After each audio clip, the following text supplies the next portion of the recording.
তাহলে শুরু করি। হ্যাঁ, চারটা টপিক আছে, মামস, চিকেন পক্স আর হচ্ছে ডেঙ্গু। হ্যাঁ, তাহলে এর ভিতরে প্রথম তিনটা হলো ভাইরাস জনিত রোগ, পরেরটা ব্যাকটেরিয়া থেকে হয়, ব্যাকটেরিয়ার একটা টক্সিন থেকে হয়, টিটেনাস। তাহলে আমাদের ভাইরাস জনিত রোগগুলোর সম্পর্কে পড়ার কিছু আছে। একটা হলো আমাদের প্রথমে জানতে হবে তাদের ইনকিউবেশন পিরিয়ড একটা আছে। ইনকিউবেশন পিরিয়ড জিনিসটা কি?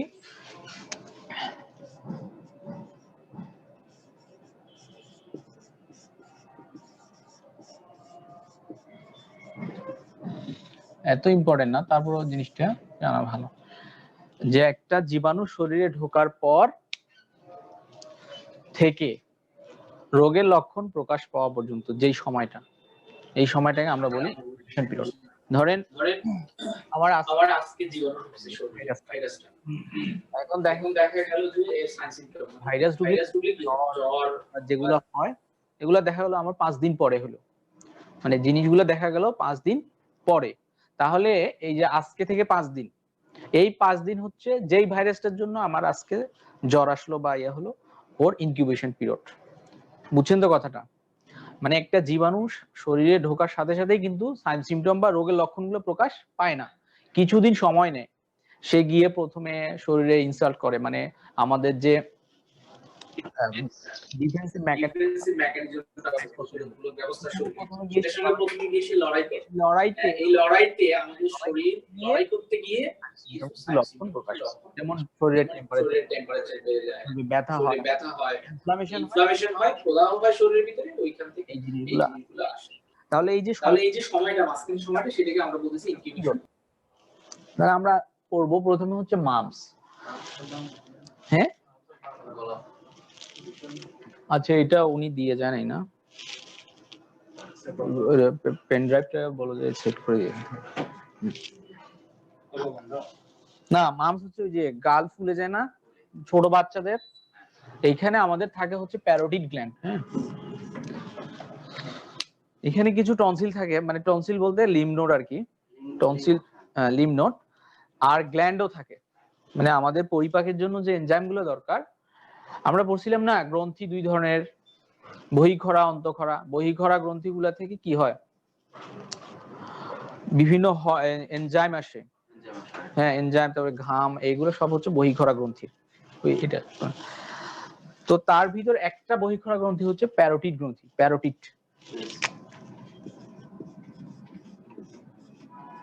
এটা হলো প্যারোটিড গ্ল্যান্ড। এটা কি ধরনের গ্ল্যান্ড বললাম? এটা হলো exocrine gland.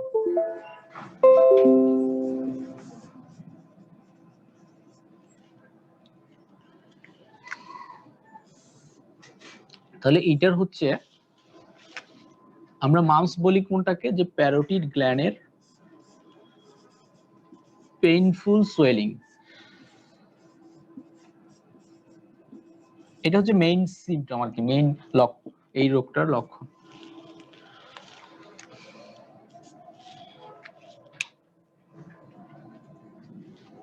Painful swelling of parotid gland.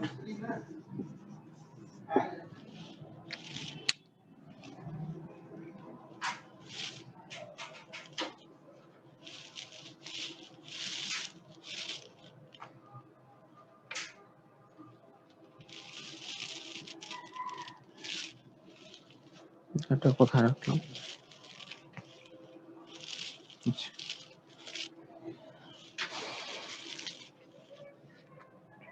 Sir, এটা মানে প্যারোটিড গ্ল্যান্ডের এটা কি পেইনফুল সোয়েলিং মানে ফুলে যাওয়া, ঠিক আছে? পেইনফুল মানে হচ্ছে ব্যথা থাকবে, তাহলে এটা ফুলে যাবে এবং ব্যথা হবে। সেই জন্য একবারে আমরা যদি বলি তাহলে হচ্ছে painful swelling of parotid gland. এটা হচ্ছে এই রোগটার মানে প্রধান সিমটমটা হচ্ছে এটা, ফুলে যাওয়া। হ্যাঁ, মানে মেইন রোগটা হচ্ছে প্যারোটিড গ্ল্যান্ডের। তাহলে আমরা যদি মামস বলি, মামসের ডেফিনেশনটা তাহলে কি আসবে? এটা আমি বোঝার জন্য বললাম, এটা আমি পরে আবার বলবো।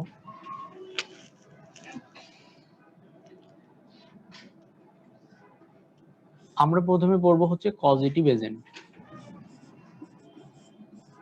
পজিটিভ এজেন্ট কথাটার অর্থ কি, মানে কি দিয়ে হয়? আচ্ছা ঠিক, এইটা হলো মামসের ছবি। এই বাচ্চাটার দেখেন এখানে প্যারোটিড গ্ল্যান্ডটা ফুলে গেছে।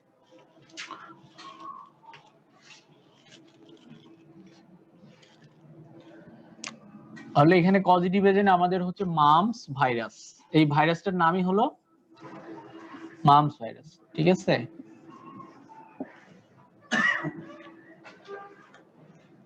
এক। 2 নম্বরে আমরা পড়বো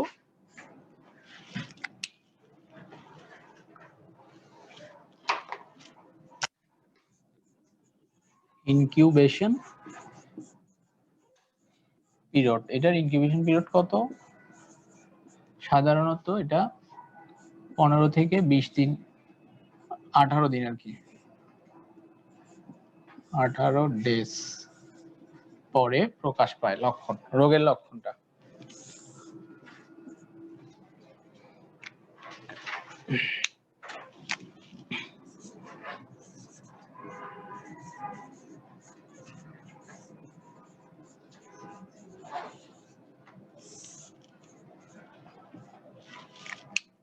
নামাজ কি 4:30টায়? আচ্ছা।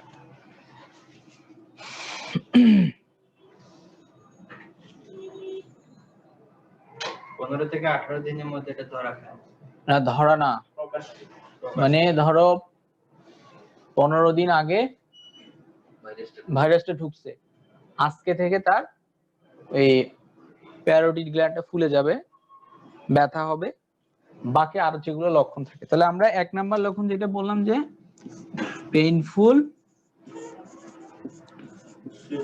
Swelling of parotid gland.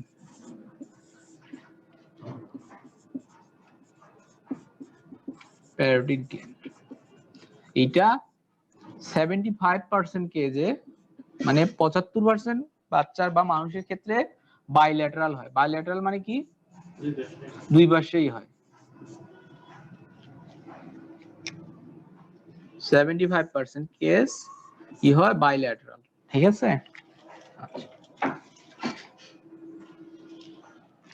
আচ্ছা, একটা সূত্র আছে, সূত্র হচ্ছে যে ভাইরাস জনিত যত রোগ আছে তাদের কিছু কমন সাইন সিমটম থাকে সব রোগ।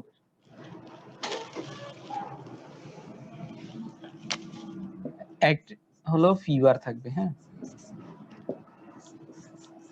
ম্যালেরিয়া থাকবে। ম্যালেরিয়া মানে কি?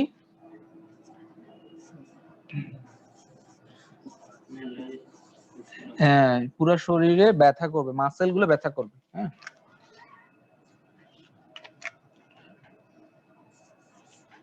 শরীর ব্যথা আর কি। আর কি থাকবে? হেডেক থাকবে, হেডেক, মাথা ব্যথা থাকবে। আর যেটা সোয়েলিং হয়েছে এটা তো ব্যথা থাকবে, মোটামুটি এগুলোই থাকে। বাকি হ্যাঁ, ম্যালেরিয়া মানে ধরেন ভাইরাল ফিভার গুলাতে কিন্তু শরীর প্রচুর ব্যথা করে, অনেক ব্যথা হয়, মাসেল গুলো পেইন করে অনেক। আচ্ছা, আর হলো কি হেডেক থাকবে। এটা গেল সাইন সিমটম। অনেক সময় রোগী ধরেন এটা ভালো হয়ে গেছে কিন্তু তার কমপ্লিকেশন সহ আসতে পারে। কমপ্লিকেশন মানে কি? জটিলতা। তাহলে রোগী সাইন সিমটম সহ আসতে পারে, আবার সাথে জটিলতা নিয়েও আসতে পারে। তাহলে আমরা জটিলতা গুলো বলবো যে জটিলতা। আরে না, 75% হলো এইটা, মানে এই সোয়েলিং যেটা হয় না, এটা 75% মানুষের ক্ষেত্রে, বাচ্চার ক্ষেত্রে দেখা যায় দুই পাশেই হয়, মানে এক পাশে হলে আর এক পাশেও হয়। এইটাই বলছি, ফিভার আলাদা, ম্যালেরিয়া আলাদা, হেডেক আলাদা, মাথা ব্যথা থাকে।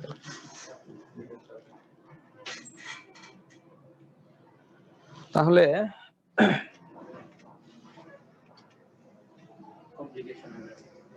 হ্যাঁ, কমপ্লিকেশন গুলো নিয়েও আসতে পারে। তাহলে আমরা কমপ্লিকেশন গুলো যদি পড়ি, একটা জিনিস মনে রাখবেন এখানে মামসের ক্ষেত্রে কমপ্লিকেশনের, যে মোটামুটি শরীরের যতগুলা অর্গান আছে বড় বড়, এগুলো সবগুলোতে সে ইনফ্লামেশন করে বা ইনফেকশন করে। তাহলে যেমন আমাদের ব্রেনে সে ব্রেইনে যদি ইনফেকশন হয় সেটাকে এনকেফালাইটিস বলে।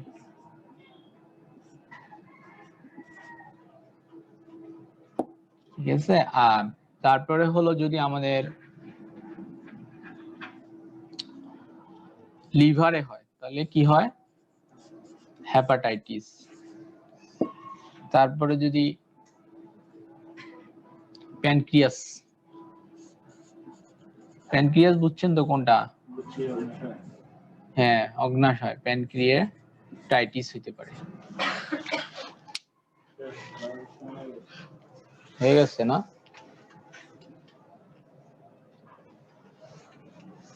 আচ্ছা, তো মনে হচ্ছে এটা কি ব্রেন ইনফেকশন? হ্যাঁ, এনকেফালাইটিস। একটা হলো মেনিনজাইটিস। মেনিনজাইটিস তো শুনছেন না? মেনিনজাইটিস হচ্ছে মেনিনজেস কাভারিং যেটা আছে, এটা যদি ইনফেকশন হয় তখন আমরা সেটাকে মেনিনজাইটিস বলি। আর যদি ব্রেইনের ভিতরে, হ্যাঁ ব্রেইন, হ্যাঁ সেল কোষে যদি হয়, মানে ব্রেইনের কোষগুলোতে যদি হয়, ব্রেইনকে আমরা ভাগ করি মেনিনজেস আর হচ্ছে ভিতরেরটাকে আমরা বলি হচ্ছে প্যারেনকাইমাল সেল বলে আর কি। যাই হোক, ওই ভিতরের জায়গাটাতে যদি হয়, মানে ব্রেইনে, মেইন ব্রেইনে যদি ইনফেকশন হয় তখন সেটাকে আমরা বলি এনকেফালাইটিস। হেপাটাইটিস হচ্ছে লিভার। লিভার আমরা বলছিলাম না যে লিভারের একক কোষ, হ্যাঁ সবগুলো ইনফেকশন। আইটিস মানেই হলো ইনফেকশন। তাহলে লিভারের আমরা একক কোষ কি পড়ছিলাম? হেপাটোসাইট পড়ছি না? হেপাটোসাইট পড়ছি। এই হেপাটোসাইটে ইনফেকশন হলে হেপাটাইটিস বলে, আর প্যানক্রিয়াসে হলে প্যানক্রিয়াটাইটিস। আচ্ছা, কানের মধ্যে আমরা যখন কান পড়ছিলাম ল্যাবিরিন্থ পড়ছিলাম, ল্যাবিরিন্থ এখানে থাকে।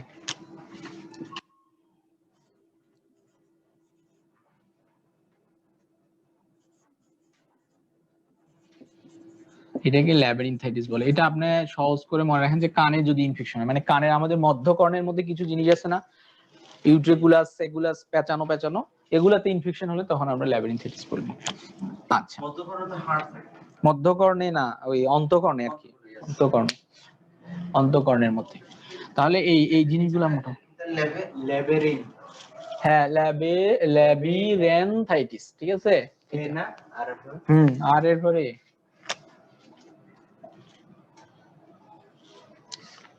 আচ্ছা, 25% কে যে একটা জিনিস হয় পুরুষদের ক্ষেত্রে, এটা মোটামুটি কমন দেখা যায় পোস্ট পিউবার্টাল। পোস্ট পিউবার্টাল মানে পিউবার্টির পরে, কিন্তু মানে পিউবার্টির পরে যদি হয় মামসটা, পিউবার্টি তো বোঝেন, হ্যাঁ বয়ঃসন্ধিটা পার হয়ে গেলে তখন আমরা একটা জিনিস পাই, অর্কাইটিস পাই। হ্যাঁ, অর্কাইটিস মানে হলো টেস্টিস যেটা আছে, হ্যাঁ টেস্টিসের ইনফেকশন হলে তখন সেটাকে আমরা বলি অর্কাইটিস। এই অর্কাইটিসটা হতে পারে কখন? বয়ঃসন্ধির পরে, পোস্ট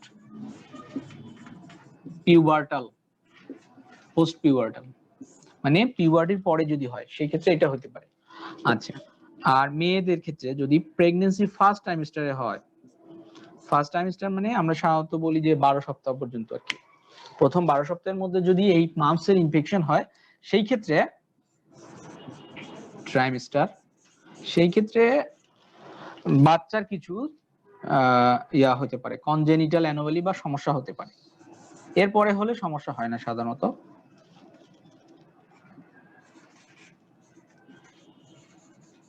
অ্যানোমালি হতে পারে, লিখতেছি না, কালি শেষ।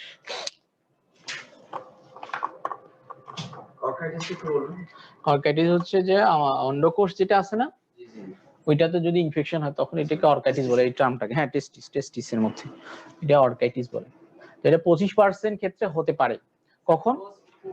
পোস্ট পিউবার্টাল মানে হচ্ছে বয়ঃসন্ধির পরে যদি মামস হয়, সাধারণত বাচ্চাদের হয় কিন্তু, হ্যাঁ সেজন্য এটা কমপ্লিকেশনটা খুব একটা দেখা যায় না। এই ট্রাইমেস্টার মানে এটা ট্রাইমেস্টার আমরা মানে পুরো প্রেগন্যান্সিটাকে 3টা ট্রাইমেস্টার ভাগ করা, ফার্স্ট, সেকেন্ড, থার্ড। ফার্স্ট হচ্ছে প্রথম 12 সপ্তাহ, কনজেনিটাল মানে জন্মগত, অ্যানোমালি, অ্যানোমালি মানে হচ্ছে মানে কি বলে, হ্যাঁ যদি জন্মগত কি বলে, বিকলাঙ্গতা, বিকলাঙ্গতা বলে না, না কি বলে, মানে কোন একটা অর্গানের সমস্যা হতে পারে বাচ্চাদের ক্ষেত্রে। কি স্যার এটা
আসছে তো না সবাই? আর একজন বাকি আছে মনে হয়।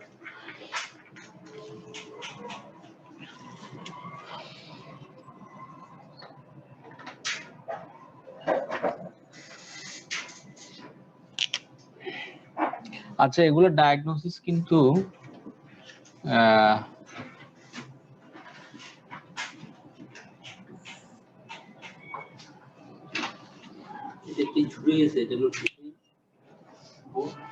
বুঝতেছি না, এটা নড়তেছে কেন জানি।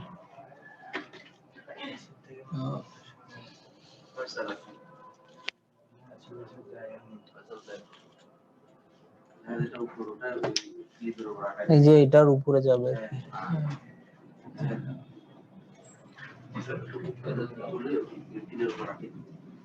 এইখানে একটি আছে। হ্যাঁ হ্যাঁ, ছুটে গেছে। এটা ওইটা চলে গেছে। আচ্ছা, একটা হাতুড়ি নেই।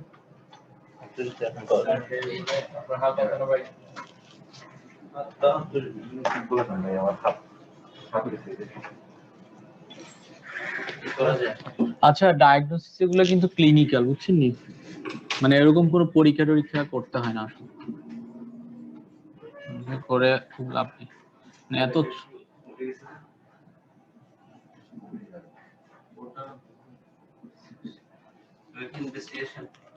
ইনভেস্টিগেশন লাগে না এগুলোতে। হ্যাঁ, ওই যে এখানে এখন জিতু গেছে, এটা পরে এক সময় সমাধান হবে। এটা কি আটকানো ছিল না? আমার পেরেকটা উঠে গেছে তো, উঠে গেছে। একটা ওরে লাগাই দিই। এখানে থাকে। আচ্ছা, তাহলে ডায়াগনোসিস করার জন্য পরীক্ষার খুব একটা দরকার নেই, ঠিক আছে? ক্লিনিক্যাল মানে হচ্ছে পরীক্ষা করে আর কি, সাইন সিমটম দেখেই ডায়াগনোসিস করা যায় এগুলা।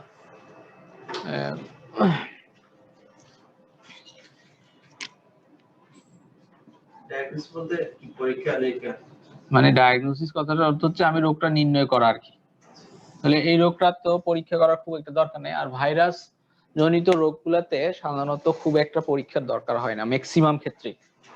যেমন ধরেন মিজেলস বা মামস, এটা আমরা এমনি সাইন সিমটম দেখলেই বোঝা যায়, পরীক্ষা খুব একটা করা লাগে না। তারপর ডেঙ্গু বলেন, চিকেন পক্স বলেন, এগুলো এমনি সাইন সিমটম দেখলেই বোঝা যায়। আর এত ছোট জিনিসের জন্য কেউ পরীক্ষা করাইতেও চায় না। এগুলো ডায়াগনোসিস করা যায়। ভাইরাস গুলো হচ্ছে পিসিআর করতে হয়, আরটিপিসিআর যেরকম এখন চলতেছে না ইয়ার জন্য, করোনার জন্য, এইরকম আর কি পিসিআর করা যায়। অথবা ইমিউনোগ্লোবিন গুলো দেখা যায় আইসিটি করে আর কি, ইমিউনোক্রোমাটোগ্রাফিক টেস্ট করে আইসিটি করে ইমিউনোগ্লোবিন এম, ইমিউনোগ্লোবিন জি এগুলো দেখা হয়। আচ্ছা, ট্রিটমেন্টের ক্ষেত্রে ভাইরাস জনিত রোগগুলোতে সবসময় মনে রাখবেন যে এগুলা হচ্ছে সেলফ লিমিটিং। সেলফ লিমিটিং কথার অর্থ হচ্ছে তারা নিজে থেকেই একটা তার ডিউরেশন পার হয়ে গেলে, মানে ওর লাইফ টাইমটা শেষ হয়ে গেলে ভালো হয়ে যায় ভাইরাস জনিত রোগগুলা। কিন্তু আমাদের লক্ষ্য রাখতে হবে সেখান থেকে কোনো কমপ্লিকেশন হচ্ছে কিনা। কমপ্লিকেশন হলে তখন সেটা ট্রিটমেন্ট করতে হবে। এমনি ভাইরাসের জন্য অ্যান্টিভাইরাল, অ্যাসাইক্লোভির, ভ্যালসাইক্লোভির এগুলো আসলে খুব একটা ব্যবহার করে লাভও হয় না। আবার এটা কিছু টাইম থাকে, যেমন ধরেন এত ঘন্টা রোগটা শুরু হওয়ার এত ঘন্টার মধ্যে যদি আমি দেই তাহলে কার্যকারিতাটা পাবো। এখন এগুলো রুগী ঠিক মতো বলতেও পারে না যে আমার এতদিন থেকে চলতেছে বা প্রথম সাইন সিমটমটা কখন দেখা দিছে এটা বলতে পারে না। সেই ক্ষেত্রে দেখা যায় কি টাকাটা ওয়েস্ট হয়। মানে এমনিতে তো অ্যান্টিভাইরাল ড্রাগস গুলোর দাম একটু বেশি, এই জন্য খুব একটা দরকার নেই। তাহলে আমরা এখানে যেহেতু ব্যথা থাকে, জ্বর থাকে, সেজন্য আমরা যে সকল ড্রাগস ব্যবহার করি এগুলো দিব আর কি। সিম্পল নাপা দিতে পারি। হ্যাঁ, তাহলে হ্যাঁ প্যারাসিটামল, অ্যানালজেসিক দিব আমরা প্রাথমিক স্টেপে। হ্যাঁ, মানে এটা আমরা এগুলা দিয়ে জাস্ট ওর ইয়া করব, জ্বর থাকলে বা ইয়া থাকলে এটা জাস্ট কমাই রাখতে হবে। আর বলতে হবে যে এটা সেলফ লিমিটিং, কিছুদিন পরে এমনি থেকেই এর ভালো হয়ে যাবে, যে নিয়ে চিন্তার কিছু নাই। কিন্তু আমার দেখতে হবে যে এখান থেকে সেকেন্ডারি কোনো ব্যাকটেরিয়াল ইনফেকশন হচ্ছে কিনা। সেকেন্ডারি ব্যাকটেরিয়াল ইনফেকশন কথাটার অর্থ হচ্ছে একটা জায়গায় অন্য কোনো ইনফেকশন আছে বা ভাইরাল ইনফেকশন আছে, সেইখানে যদি গিয়ে একটা ব্যাকটেরিয়া আক্রমণ করে তখন সেটাকে আমরা বলি সেকেন্ডারি ব্যাকটেরিয়াল ইনফেকশন। ঠিক আছে? আচ্ছা, সেকেন্ডারি ব্যাকটেরিয়াল ইনফেকশন হলে তখন আমরা চিন্তা করবো অ্যান্টিবায়োটিক দিব কিনা। ভাইরাসে অ্যান্টিবায়োটিকের কোনো রোল নেই। আমরা যেহেতু অ্যান্টিবায়োটিক পড়ছি ফার্মাকোলজিতে, তাহলে আমরা জানি যে ভাইরাসে অ্যান্টিবায়োটিকের খুব একটা রোল নাই। কারণ অ্যান্টিবায়োটিক কার উপরে কাজ করে? ব্যাকটেরিয়ার উপরে। ব্যাকটেরিয়া আমরা দেখছি ব্যাকটেরিয়া কোথায় কোথায় কাজ করে, সেল ওয়ালে কাজ করে, ডিএনএ তে কাজ করে, হ্যাঁ, রাইবোজোমের সাব ইউনিটে কাজ করে।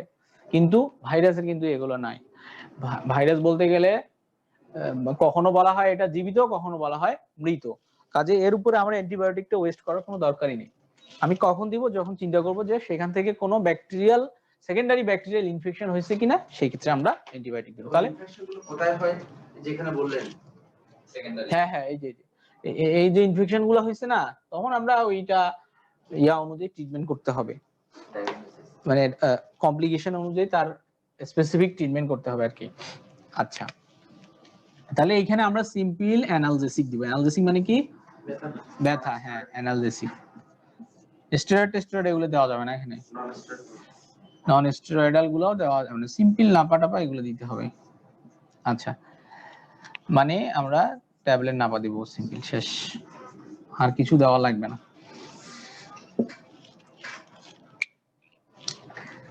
তাহলে এই হলো মামস। মামসে আমরা কি বললাম? এটা হচ্ছে একটা ভাইরাস জনিত রোগ। ভাইরাসটার নাম হচ্ছে মামস ভাইরাস। আর এটা হচ্ছে কোথায় হয়? মেইনলি হচ্ছে আক্রমণ করে হচ্ছে কোথায়? আমাদের যে প্যারোটিড গ্ল্যান্ডটা আছে, প্যারোটিড গ্ল্যান্ডকে আক্রমণ করে। তাহলে এটা পেইনফুল সোয়েলিং হয়, প্যারোটিড গ্ল্যান্ডটা ফুলে যায় এবং পেইনফুল সোয়েলিং হয়। এটা আমরা বাইলেটারাল হয় 75% কেজি।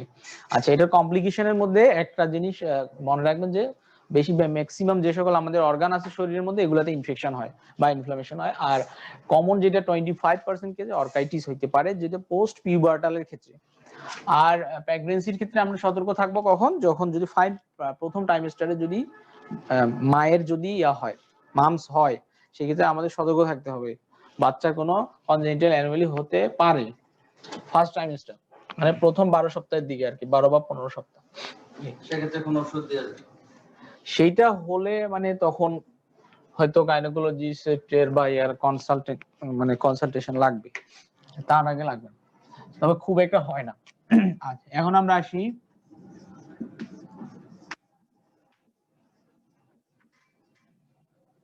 আচ্ছা, ওইটার একটা জিনিস ভুলে গেছি। হ্যাঁ, এটা বলি একটু। ভাইরাসের রোগগুলা হচ্ছে আমাদের ট্রিটমেন্ট ওরকম না লাগলেও প্রিভেনশন করা যায়। ঠিক আছে? প্রিভেনশন করা যায়। তাহলে প্রিভেনশনটা আমরা কিভাবে করতে পারি? না না, ওইটা আলাদা, এটা ওইটারটা বলতেছি, মামসেরটা বলি আগে। মামসের একটু বাকি আছে। তাহলে মামসে আমরা প্রিভেনশন করি হচ্ছে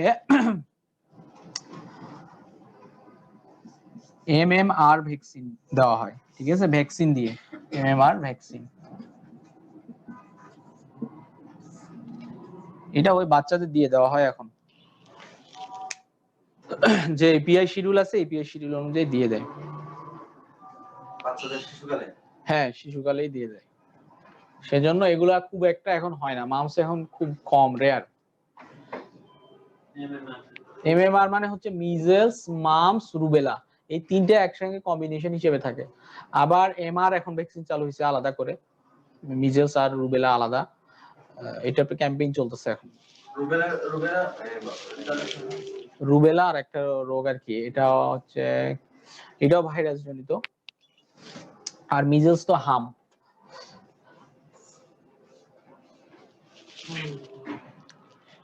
আচ্ছা, চিকেন পক্স। চিকেন পক্স হচ্ছে এটা বাংলা কি বলেন তো? গুটি বসন্ত। পক্স যেটা গুটি বসন্ত আর কি। তাহলে গুটি বসন্ত কিন্তু এটা ভাইরাস জনিত এবং সেলফ লিমিটিং একটা ডিজিজ। এটা নিয়ে এটা হচ্ছে ভেরিসেলার জোস্টার দিয়ে হয়। তাহলে এখানে আমরা যদি দেখি যে পজিটিভ এজেন্ট, পজিটিভ এজেন্টটা হচ্ছে ভেরিসেলা জোস্টার ভাইরাস দিয়ে হয়। ঠিক আছে, এই ভাইরাসটাকে বলা হয় ডার্মোট্রপিক এন্ড নিউরোট্রপিক, দুইটা কাজই করে।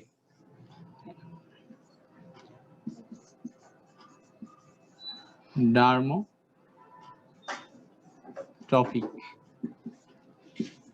And neurotrophic.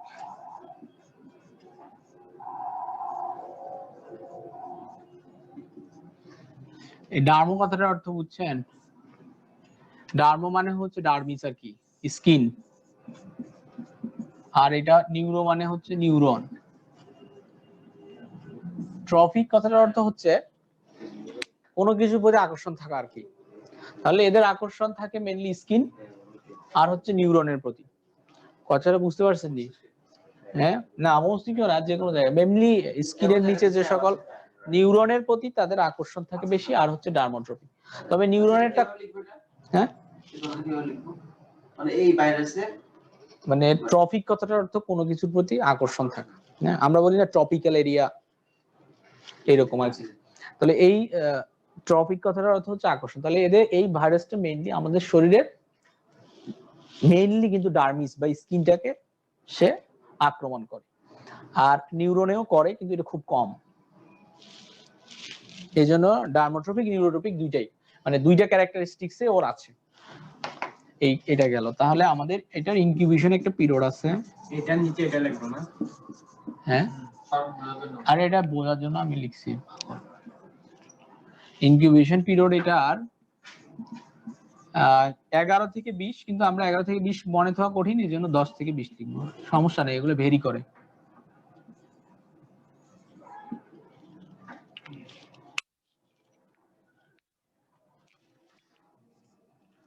তাহলে আমরা সাইন সিমটম বা ক্লিনিক্যাল ফিচার গুলো লিখবো।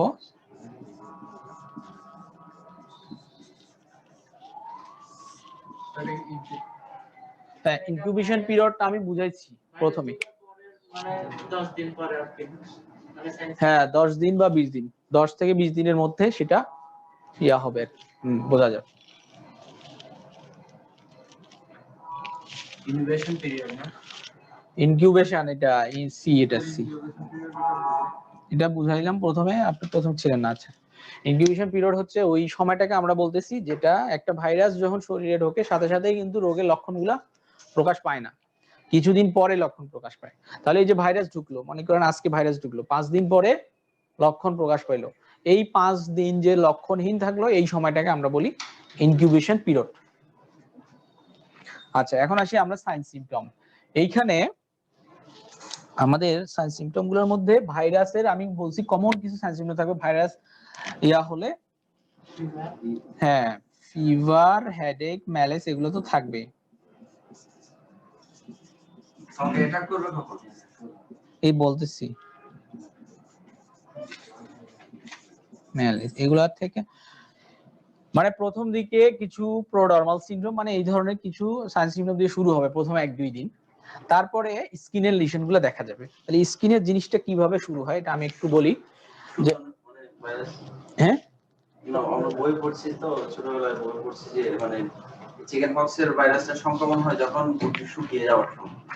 ও আচ্ছা, না আচ্ছা,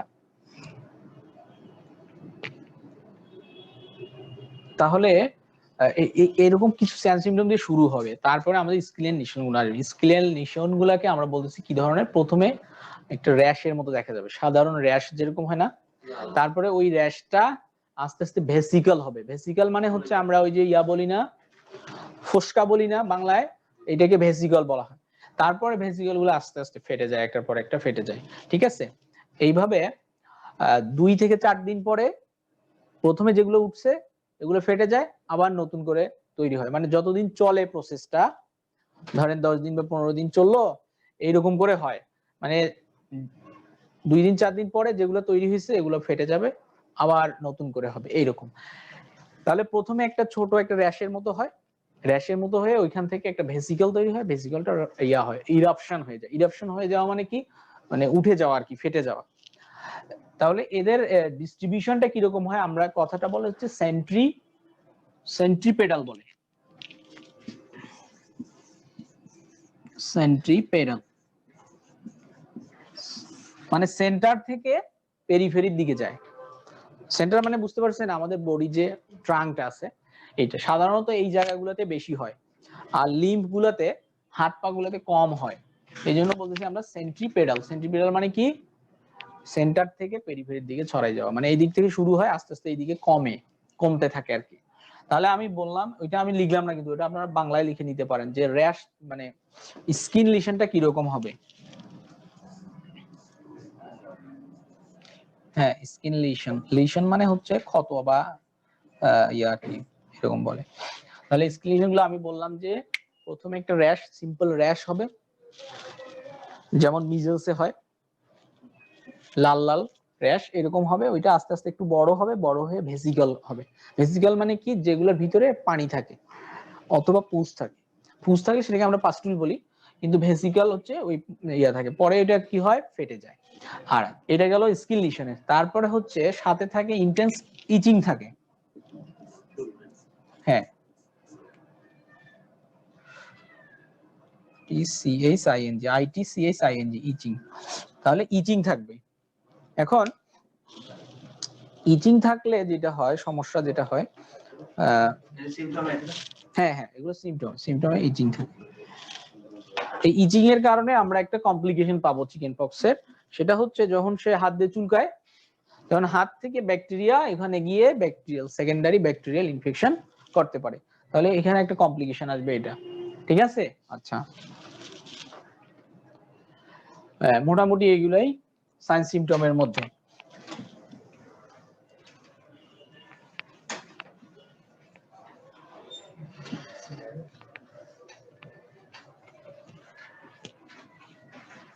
তাহলে এই জিনিসগুলোর একটা সুবিধা হচ্ছে, একবার যখন হয় তখন আমাদের শরীরে এটার ইমিউনিটি তৈরি হয়ে যায়, সেকেন্ড টাইম হওয়ার আর চান্স থাকে না, ঠিক আছে।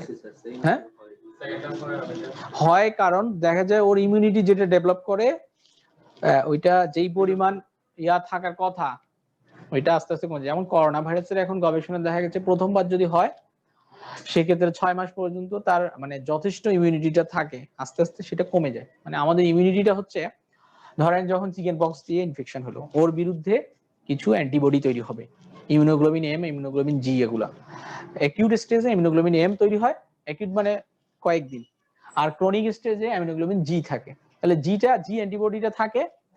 এখন আস্তে আস্তে তো এগুলো কমে যায়, কমে গেলে তার ইমিউনিটিটা কমে যায়, তখন সেক্ষেত্রে সেকেন্ড বার ইনফেকশন হওয়ার চান্স থাকে। এই জন্য ওই কিছু কিছু আছে যে ভ্যাকসিন দিয়ে ইমিউনিটি বাড়াতে হয়, বুস্টার ডোজ দেয় না অনেক সময়, দেখবেন যে ভ্যাকসিন দিছে, আবার পরবর্তীতে ওইটার ডোজ আছে কি 3 বছর বা 5 বছর পর তাকে একটা বুস্টার ডোজ দিতে হবে। বুস্টারটা কেন, হ্যাঁ বুস্টারটা কেন দেওয়া হয়, মানে তার যে ইমিউনিটিটা কমে গেছে এটাকে আমরা বুস্ট করবো আরো, এই জন্য দেওয়া হয়।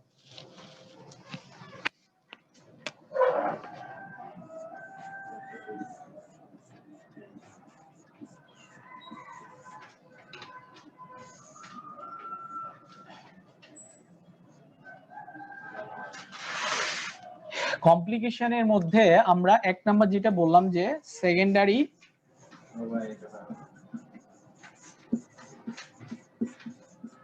Bacterial infection due to itching এর কারণে আর কি, স্ক্যাচ মার্ক যেগুলো হয় ইচিং এর কারণে, তখন এখানে হতে পারে। আচ্ছা, এখানে আমাদের হেপাটাইটিস হতে পারে,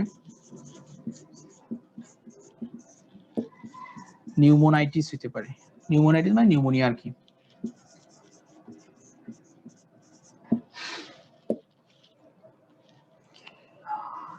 প্রেগন্যান্সিতে একটা ঝামেলা আছে, ফার্স্ট ট্রাইমেস্টারে হলে ঝামেলা হতে পারে।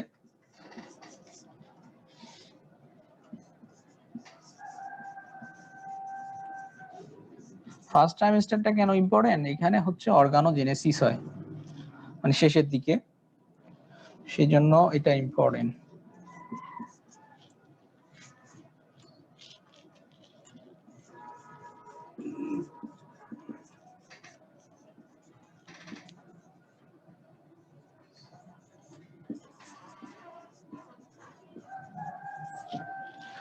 আচ্ছা, বাচ্চা হয়ে গেল, ঠিক আছে। এখন হওয়ার যদি 5 দিন বা 4-5 দিনের মধ্যে নিউবর্ন বেবি যেগুলো আমরা বলি,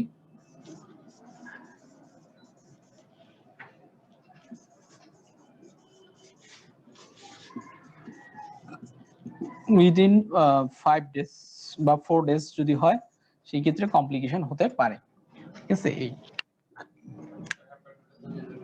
হ্যাঁ, এটা এটা নিউমোনাইটিস আর কি, মানে নিউমোনিয়া হইতে পারে। নিউমোনাইটিসে নিউমোনিয়াকে নিউমোনাইটিসও লেখে। মানে ব্রঙ্কাসে ইনফেকশন হয়, নিউমোনিয়া মানে এটা হচ্ছে অ্যালভিওলাস ইনফেকশন হলে সেটা। স্যার প্রেগন্যান্সি পরে আচ্ছা, প্রেগন্যান্সি এটা মানে কথাটা মানে ওইভাবে হয় নাই, বাক্যটা সুন্দরভাবে লেখা হয় নাই। প্রেগন্যান্সি যদি ফার্স্ট ট্রাইমেস্টার যদি হয়, সেই ক্ষেত্রে কমপ্লিকেশন ডেভেলপ করতে পারে। আবার বাচ্চা নিউবর্ন বেবি, ধরেন বাচ্চা হওয়ার 5-6 দিনের মধ্যে যদি হয় ইনফেকশন বাচ্চার হয় যদি চিকেন পক্স, সেই ক্ষেত্রে কমপ্লিকেশন গুলো ডেভেলপ করতে পারে, মানে হেপাটাইটিস, নিউমোনাইটিস বা সেকেন্ডারি এই জিনিসগুলো হয়। স্যার কমপ্লিকেশনের পরে হ্যাঁ, এটা ফার্স্ট সেমিস্টার কমপ্লিকেশন মে এটা মে লিখছি, মানে ডেভেলপ করতে পারে আর কি, সম্ভাবনা আছে। মে মাইট এগুলা দিয়ে সম্ভাবনা বোঝায়। আচ্ছা, এটা ডায়াগনোসিস, ক্লিনিক্যাল, এগুলো পরীক্ষা খুব একটা করা হয়নি। তবে ভাইরালের ক্ষেত্রে যদি আপনার পরীক্ষা লিখতে চান, তাহলে আমি একটা কথা বলি, ভাইরাসের ক্ষেত্রে আপনারা লিখবেন যে আইসিটি ফর, আচ্ছা এখানে লিখে দিন,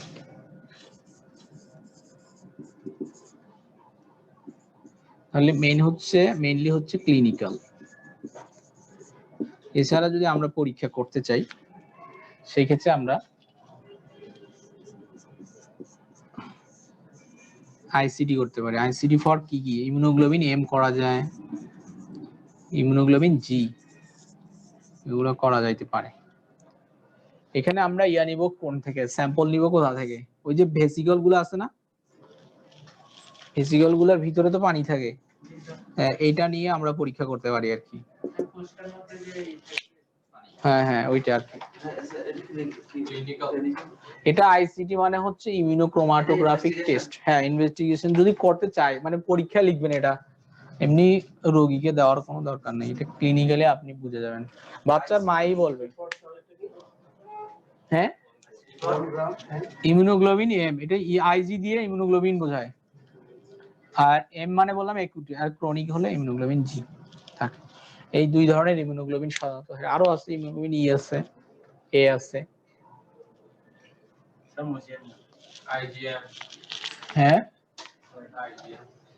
আইজিএম, হ্যাঁ জিটা কিন্তু ছোট, স্মল লেটার আর কি।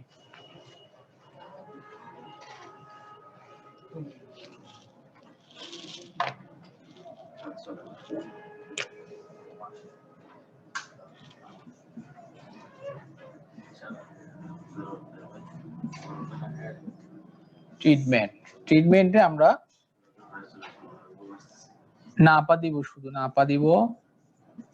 আর যদি ব্যাকটেরিয়াল ইনফেকশন আমি চিন্তা করি, হ্যাঁ দেখা গেছে যে ওই ইয়াগুলো দিয়ে পাস বের হচ্ছে বা চুলকানোর ফলে ইনফেকশন হয়ে গেছে, সেই ক্ষেত্রে আমরা যে কোনো একটা অ্যান্টিবায়োটিক শুরু করব। সাধারণত স্কিনের ইনফেকশন গুলাতে আমরা ফ্লুক্লক্সাসিলিন গুলা মানে প্রিফারেবল দিতে পারি আর কি।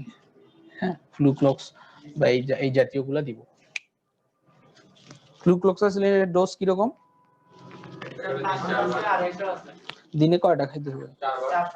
হ্যাঁ 4টা। না, ডোজ তো 4টা। স্যার কি বলছেন?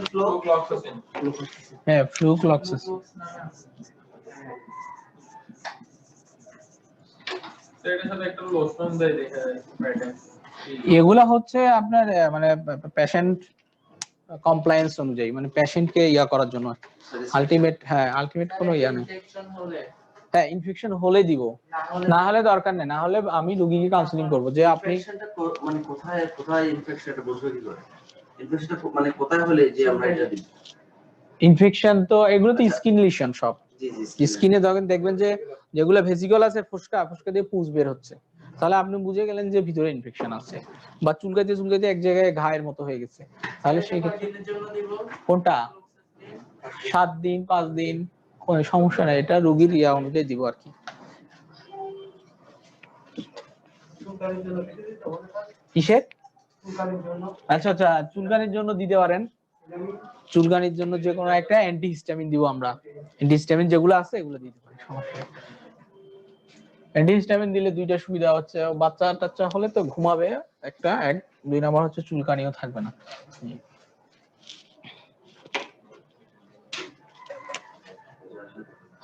আচ্ছা আমরা আসি এখন ডেঙ্গুতে। হ্যাঁ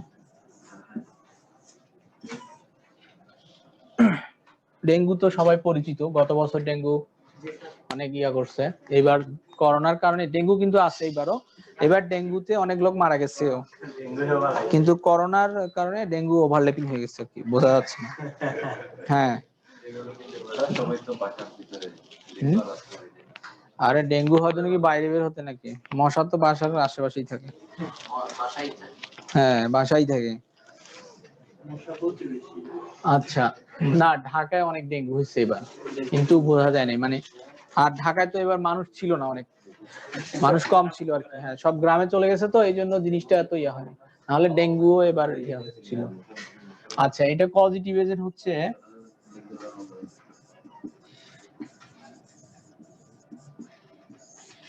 এটা হলো ডেঙ্গু ভাইরাস।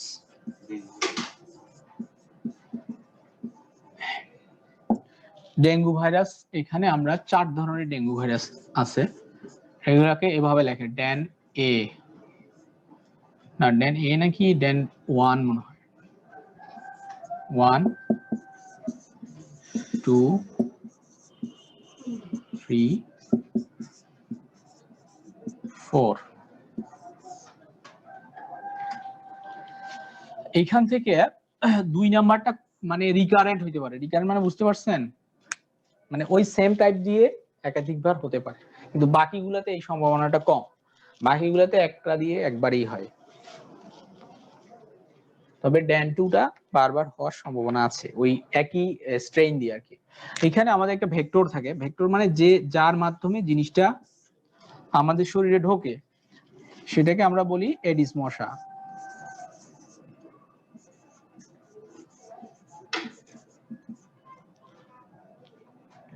এডিস অ্যাজিপ্টি একটা ইয়া আছে, স্পিচ আছে, আর একটা আছে এডিস ভেক্টর।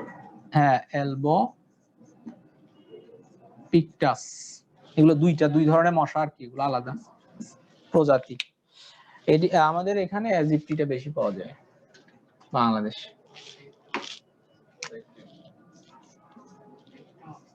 ভেক্টর মানে যার মাধ্যমে ছড়ায় আর কি, মশার মাধ্যমে তো আমাদের শরীরে ভাইরাসটা ঢোকে, সরাসরি ঢুকতে পারে না।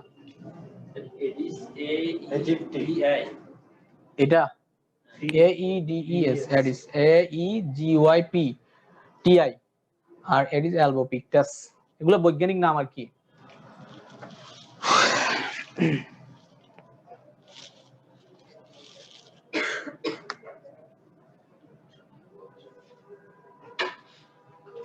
নিচেরটা একটু এডিস ALBO PICTUS পিকটাস। আচ্ছা হ্যাঁ রাতে কামড়াইলো কেন জানি না, এটা হ্যাঁ খবরে বলছিল স্যার মানে এরা হচ্ছে দিনের বেলা বেশি বের হয়। হ্যাঁ সাধারণত দেখবেন ভোর টাইমে এবং সন্ধ্যাবেলায় মশারি টাঙিয়ে ঘুমাইতে বলে, মানে ইয়ার সময়, কারণ এই সময়ে এই এডিস মশাগুলো বের হয় বেশি, বাকি সময় ওরা নিজের মতো থাকে। এখন ও এটার মধ্যেও একটা কাহিনী আছে, কাহিনী হচ্ছে যে এদের ওই সাধারণত লং টাইম যে খাওয়ার দরকার ওইটা সে একবারে নিয়ে নেয়, মানে ভোরবেলা নিবে আর দরকার হবে না, ফির সন্ধ্যাবেলা নিবে, সন্ধ্যাবেলা নিয়ে আবার সারা রাত চালাবে ওইটা খাবার দিয়ে, এই জন্য ওরা বের হয় না। এই হুম কয়দিন বাকি? আর এদের কিছু বৈশিষ্ট্য আছে, যেমন ধরেন এরা হচ্ছে আপনার ওই যে স্টেগনেন্ট, মানে আবদ্ধ পানি যেটা পরিষ্কার সেই পানিতে ওরা বেশি থাকে আর কি, ডিম পারে। ময়লা পানিতে হয় না। না, ময়লা পানিতে না, আবদ্ধ পানি কিন্তু পরিষ্কার। ধরেন একটা ওই আপনি পাত্রে একটা পাত্র ফেলে রাখছেন বাড়ির পাশে, বৃষ্টির পানি পড়ে পড়ে এটা আস্তে আস্তে ক্লিয়ার পানি জমা হয়েছে এখানে। তবে এটা কি মহিলা মশা কিন্তু, হ্যাঁ হ্যাঁ ডিম পারে। পুরুষ মশাটাকে কামড়াইতে পারে না। কামড়াইতে পারে কিন্তু ওরা ওই যে ইয়া করে না তো। আচ্ছা, এইখানে আমি এই চারটা জিনিস রাখছি একটা জিনিস বোঝানোর জন্য, মানে আমাদের দেহে যখন ডেঙ্গু ভাইরাস ঢোকে তখন আমাদের কিছু কমপ্লিমেন্ট সিস্টেম আছে, মানে আমাদের আমি বলি না যে প্রতিরক্ষা ব্যবস্থা আছে শরীরের, তো প্রতিরক্ষা ব্যবস্থার মধ্যে কিছু সাইকেল চলে শরীরের মধ্যে, যে আমাদের কিছু কমপ্লিমেন্ট আছে, কেমিক্যাল মেডিয়েটরস আছে। এই জিনিসগুলো কি হয়, অ্যাক্টিভেট হয় তখন যখন শরীরের মধ্যে একটা ভাইরাস ঢোকে বা কোনো জীবাণু ঢোকে, মানে আমাদের ইমিউন সিস্টেমটা অ্যাক্টিভ হয়। এখন ইমিউন সিস্টেমটা যখন অ্যাক্টিভ হয়, এই ড্যান ভাইরাসগুলা মেইনলি থাকে হচ্ছে কোথায়, এরা আমাদের যে প্ল্যাটিলেট আছে না, প্ল্যাটিলেট অনুচক্রিকা যে ওয়াল আছে এখানে থাকে বেশি, আর হচ্ছে আমাদের যে রক্তনালিকা গুলো আছে রক্তনালিকার ওয়ালের মধ্যে থাকে বেশি। অবশ্যই ভিতরেই থাকবে, মানে এই জায়গাগুলোতে ওরা বেশি থাকে। ধরেন এটা ইয়া তো রক্তনালিকা, আর এখানে অনুচক্রিকা গুলো আছে সেম টাইম আর কি। আচ্ছা, তাহলে এরা থাকে এই জায়গাগুলোতে গিয়ে রিঅ্যাকশন করে। এখন এইখানে যখন রিঅ্যাকশন হয় তখন ওই যে আমি বললাম যে কমপ্লিমেন্ট সিস্টেম বা যে ইয়াগুলো আছে ইমিউন সিস্টেমের, এগুলো কিন্তু রক্তের মধ্যেই থাকে, শরীরের রক্তের মধ্যেই থাকে। এখন এরা যেখানে যেখানে থাকে ওরা ওইখানে যায়, বুঝতে পারছেন? আচ্ছা, যখন সেম টাইপের ডেঙ্গু ভাইরাস যদি অ্যাটাক হয় সেই ক্ষেত্রে কিন্তু ওইরকম খুব একটা ঝামেলা হয় না। যখন ধরেন প্রথমবার তার হয়েছে ড্যান 1 দিয়ে, কথা বুঝতে পারছেন? ড্যান 1 দিয়ে হয়েছে, তো এখন ড্যান 1 দিয়ে যখন প্রথমবার হয়েছে ওর বিরুদ্ধে অ্যান্টিবডি আমাদের শরীরে তৈরি হয়েছে, ওইটা তাহলে শরীরে আছে। এখন পরের বার দেখা গেল তার ড্যান 2 দিয়ে হয়েছে। এখন ড্যান 2 দিয়ে হওয়াতে ঝামেলা হয়েছে কি, ওই আগের যে অ্যান্টিবডি গুলো আছে ওরা কিন্তু ঠিকই ওই ড্যান 2 কে আক্রমণ করতে আসে, কিন্তু ড্যান 2 এর অ্যান্টিজেন আর ওই অ্যান্টিবডি ঝামেলা হয়ে যায়, মানে ক্রস ম্যাচিং হয়ে যায়। ক্রস লিঙ্কিং হওয়ার কারণে ওই জিনিসটা আবার তখন একটা রিঅ্যাকশন হয়ে ওরা এই জায়গায় ডিপোজিট হয়, মানে প্লাটিলেটের গায়ে বসে যায় রিঅ্যাকশন করার জন্য, আর রক্তনালিকার গায়ে বসে যায় রিঅ্যাকশন করার জন্য, মানে ক্রস রিঅ্যাকশন যেটা বলতেছি। ক্রস রিঅ্যাকশন কেন বলতেছি, ড্যান 1 এর হচ্ছে অ্যান্টিবডি আর ড্যান 2 এর হলো অ্যান্টিজেন, তাহলে ক্রস। এই ক্রস রিঅ্যাকশন যখন হয় তখন এই যে এইখানে যখন রিঅ্যাকশন হয় রক্তনালিকাগুলো কি হয়, ফুটা ফুটা হয়ে যায় বা তাদের পারমিয়েবিলিটিটা বেড়ে যায়। এক, 2 নাম্বার হচ্ছে রক্তনালিকাগুলো ইয়া হয়ে যায়, পারমিয়েবিলিটি বেড়ে গেলে তখন এখান থেকে কি হয়, প্রথমের দিকে তো প্লাজমা বের হয় বাইরে, হ্যাঁ রক্তনালিকার বাইরে বের হয়ে আসে, প্লাজমা বের হয়। পরবর্তীতে কি হয়, রক্তনালিকা মানে আরবিসি গুলাও বের হতে শুরু করে। এক, 2 নাম্বার কথা হচ্ছে প্ল্যাটিলেট। তাহলে প্ল্যাটিলেটের কাজ কি, অনুচক্রিকা হচ্ছে আমাদের রক্ত জমাট বাঁধতে সাহায্য করে। তাহলে অনুচক্রিকা গুলো যখন আস্তে আস্তে অনুচক্রিকার গায়ে যখন রিঅ্যাকশন হয় তখন অনুচক্রিকা গুলো ভেঙে যায়, নষ্ট হয়ে যায়, এবং তাদের যেই পরিমাণটা থাকার কথা, মানে ধরেন আমাদের 1 লাখের উপরে থাকলে বা 1.5 লাখের উপরে থাকলে আমরা নিশ্চিন্ত যে সেটা আমাদের রক্ত জমাট বাঁধার মতো পরিমাণ আছে। এখন যখন পরিমাণটা কমে যায় আস্তে আস্তে তখন কি হয়, রক্ত আর জমাট বাঁধতে পারে না, রক্ত জমাট বাঁধতে পারে না, এবং এই যে রক্তের যে আমাদের পারমিয়েবিলিটি গুলো বেড়ে যাচ্ছে না, এই জিনিসগুলো দিয়ে তখন রক্ত বের হতে থাকে। তখন কি হয়, বিভিন্ন অর্গানের মধ্যে, যেমন ধরেন ফুসফুসে ব্লিডিং শুরু হয়, তারপরে লিভারে ব্লিডিং শুরু হয়, ব্রেনে ব্লিডিং শুরু হয়। তখন কি হয়, ওই আস্তে আস্তে রোগীর বিভিন্ন জায়গায় হ্যামোরেজ হয়। হ্যামোরেজ মানে হচ্ছে রক্ত জমাট বেঁধে যাওয়া বা রক্তপাত হওয়া। তখন কিন্তু ডেঙ্গুতে এইভাবে রোগী মারা যায়। মানে ডেঙ্গুতে সাধারণত মারা যাওয়ার কথা না, একটা ভাইরাস জ্বর কেন মারা যাবে, এই কমপ্লিকেশন গুলোর কারণে মারা যায়। আর আর কি হয়, আর হচ্ছে যে ওই যে আমাদের যখন এই যে বের হয়, আমি বললাম না প্লাজমা বের হয়, প্লাজমা বের হলে রোগী আস্তে আস্তে কি হয়, রক্তের প্রেসার কমে যায়। প্রেসার কমে গেলে তখন আমরা সেটাকে কি বলি, শক। রোগী তখন শকে চলে যায়, তখন সেটাকে আমরা বলতেছি ডেঙ্গু শক সিনড্রোম একটা আছে। হ্যাঁ, আর একটা হচ্ছে ডেঙ্গু হ্যামোরেজিক ফিভার। হ্যামোরেজিক মানে বিভিন্ন জায়গায় হ্যামোরেজ হলে তখন আমরা ডেঙ্গু হ্যামোরেজিক ফিভার বলি। এই যে এটা হলো প্যাথোজেনেসিস আর কি, কিভাবে হয় এটা আমি একটু বুঝাইলাম। তাহলে ডেঙ্গু ভাইরাস 4 ধরনের। এখন আমরা আসি যে ডেঙ্গু ফিভার যেটা আছে বা ডেঙ্গু ডিজিজ, এটাকে আমরা দুই ভাগে ভাগ করতে পারি। প্রথমত দুই ভাগে ভাগ, একটা হচ্ছে অ্যাসিম্পটোমেটিক। এটা কিসের পদের ব্যাপার? ডেঙ্গু ফিভারের আর কি, ডেঙ্গু ফিভারের হ্যাঁ ক্লাসিফিকেশন লিখ। তাহলে একটা হলো অ্যাসিম্পটোমেটিক, মানে কি কোনো সাইন সিম্পটম থাকে না, এমনি আক্রমণ হলো ভিতরে ভিতরে ভালো হয়ে যাবে। 2 নাম্বার হলো সিম্পটোমেটিক।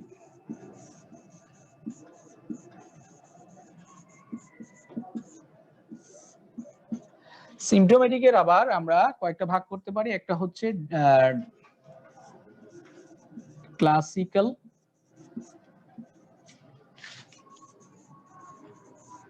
Dengue fever. 2 নাম্বার হচ্ছে ডেঙ্গু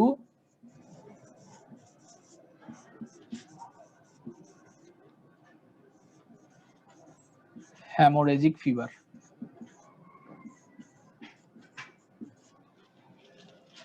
3 নাম্বার হলো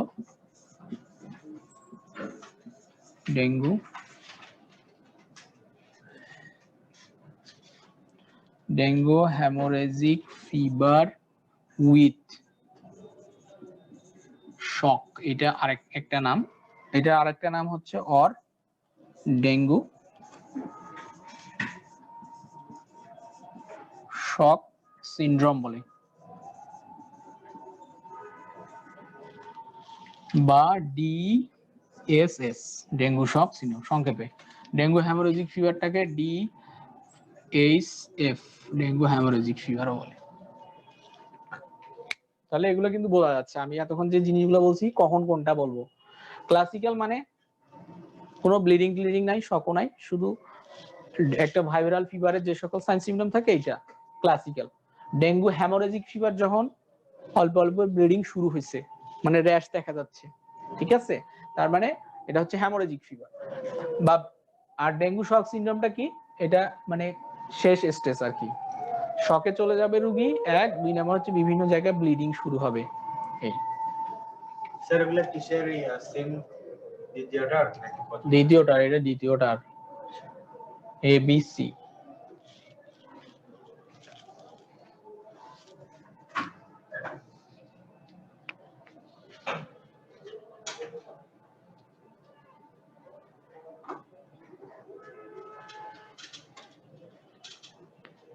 স্যার অর দিয়ে ওয়ার্ড দিয়ে এই যে এটা ডেঙ্গু শক সিনড্রোমও বলে এটাকে। এটা কিন্তু পুরাটা ডেঙ্গু হ্যামোরেজিক ফিভার উইথ শক, আর এর আরেকটা নাম হচ্ছে ডেঙ্গু শক সিনড্রোম।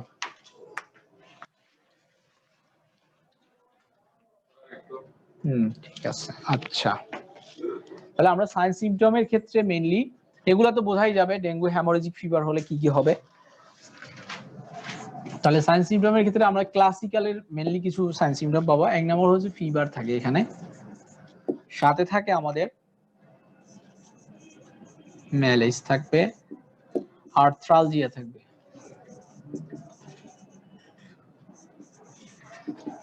আর্থ্রালজিয়া মানে হচ্ছে জয়েন্টে ব্যথা। আর্থ্রাইটিস আলাদা, আর্থ্রালজিয়া আলাদা। আচ্ছা, এটা হলো রিট্রো অরবিটাল পেইন থাকবে, মানে চোখের নিচের দিকে ব্যথা থাকবে, এই চোখের নিচে ভিতরে, বলবে যে ভিতরের দিকে ব্যথা করতেছে। হেডেক থাকবে এবং চোখ নড়াচড়া করলেও বলবে যে ব্যথা করে, হেডেক মাথা ব্যথা। তারপরে হ্যাঁ রিট্রো অরবিটাল, হ্যাঁ হ্যাঁ চোখের পিছনের দিকে আর কি। রিট্রো কথাটার অর্থ হচ্ছে পিছনে, অরবিটাল মানে চোখ। আচ্ছা হেডেক এটা গেল। আর এখানে হচ্ছে ব্যাক পেইন থাকবে, ব্যাক পেইন।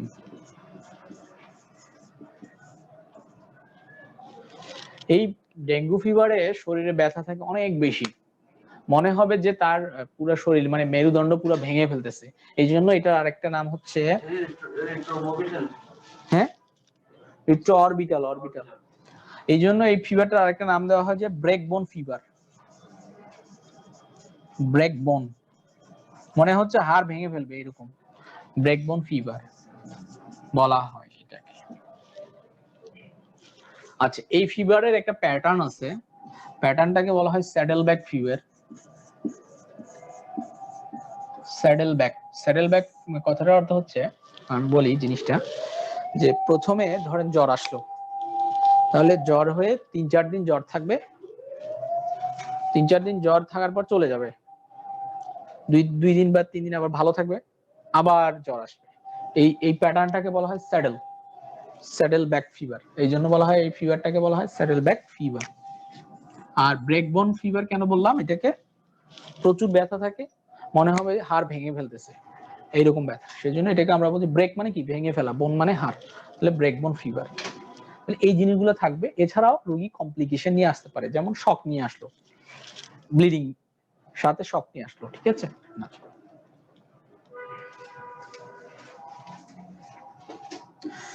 এখানে আমরা একটা টর্নিকুয়েট টেস্ট করে, মানে হ্যামোরেজ আছে কিনা, মানে ব্লিডিং ভিতরে কি শুরু হয়েছে কি হয়নি। এটা অনেক সময় র্যাশ আসে না অনেকের, সেই ক্ষেত্রে আমরা টর্নিকুয়েট টেস্ট করতে পারি। টর্নিকুয়েট টেস্টটা হচ্ছে আমরা ওই বিপি কাপ দিয়ে করতে পারি। বিপি কাপটা এখানে পেঁচাবো, হ্যাঁ, পেঁচানোর পরে রোগীর যে প্রেসারটা আছে ডায়াস্টোলিক আর সিস্টোলিক দুইটা না, দুইটা মাঝামাঝি অবস্থানে আমরা কাঁটাটাকে রাখবো। কথা বুঝতে পারছেন? হ্যাঁ ফার্স্টে মাপবো, মাপে মেপে দেখলাম সিস্টোলিক 120, ডায়াস্টোলিক 80, তাহলে এই দুইটার মাঝামাঝি অবস্থান কোনটা? 90।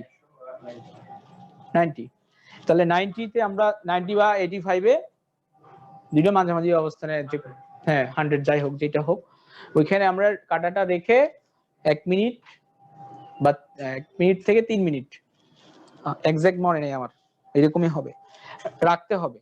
রাখলে আমরা নিচের দিকে দেখবো যে ওই ছোট ছোট লাল লাল দাগ উঠতেছে, র্যাশ, তাহলে আমরা বুঝতে হবে যে তার ইয়া হচ্ছে, হ্যাঁ হ্যামোরেজ হচ্ছে ভিতরে, ঠিক আছে। ব্লিডিং আস্তে আস্তে সেটা বেশি হতে পারে, আবার তখন আমাকে সতর্ক থাকতে হবে, সতর্ক থাকতে হবে। এবং রোগীকে প্রথমের দিকে যদি রোগী মুখে খাইতে পারে তাহলে আমরা স্যালাইন খাওয়াতে থাকবো, নর্মাল স্যালাইন, কিন্তু নর্মাল স্যালাইন খাওয়াতে হবে মুখে, যাতে রোগী শকে না যায়, এবং তার বিপিটা একটা মনিটরিং এর মধ্যে রাখতে হবে, ঠিক আছে।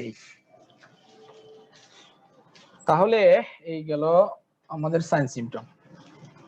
বাকি যদি হ্যামোরেজিক হয় সেক্ষেত্রে ধরেন এরকম বলতে পারে যে নাক দিয়ে রক্ত যাচ্ছে, ব্রাশ করার সময় মাড়ি দিয়ে রক্ত যাচ্ছে, বা পায়খানা কালো কালো হচ্ছে, এগুলো যদি বলে তাহলে বুঝতে হবে যে রোগীর ভিতরে ব্লিডিং হচ্ছে, মানে হ্যামোরেজিক। এটা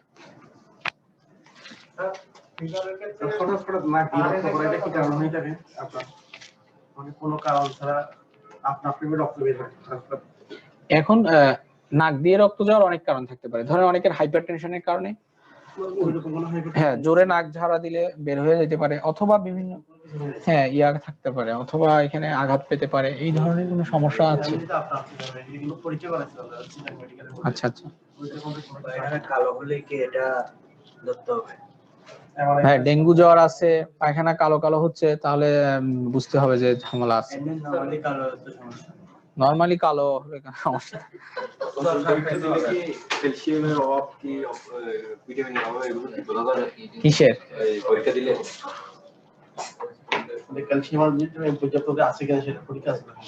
হ্যাঁ হ্যাঁ আছে তো, আছে, ক্যালসিয়াম লেভেল দেখা যায় তো, সেরাম ক্যালসিয়াম। আচ্ছা এটা গেল তাহলে আমাদের ইয়া এই তাহলে ইনভেস্টিগেশন আমরা করি এখানে, হ্যাঁ